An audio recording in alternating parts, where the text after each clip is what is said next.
সোমে 21শে জুলাইয়ের সভা। জেলাগুলো থেকে আসা তৃণমূল কর্মী সমর্থকেরা ভিড় জমাতে শুরু করেছেন।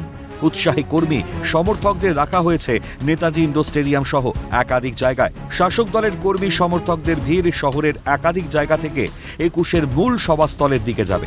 21শের সভাকে কেন্দ্র করে কার্যত জনবিস্ফোরণের আশা করছে Trinamool.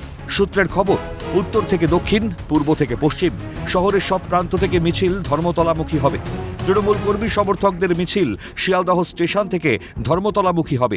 এজিসি Bose road, Moulali crossing, SN Banerjee road, Jawaharlal Nehru road হয়ে উত্তর কলকাতার কলকাতা স্টেশন থেকে শুরু হয়ে Raicharan Sadhuka road, RG Kar road, Bidhan Sarani, college street, Nirmalchandra street, Ganeshchandra avenue, central avenue হয়ে তৃণমূল কর্মী সমর্থকদের মিছিল ধর্মতলা পৌঁছবে।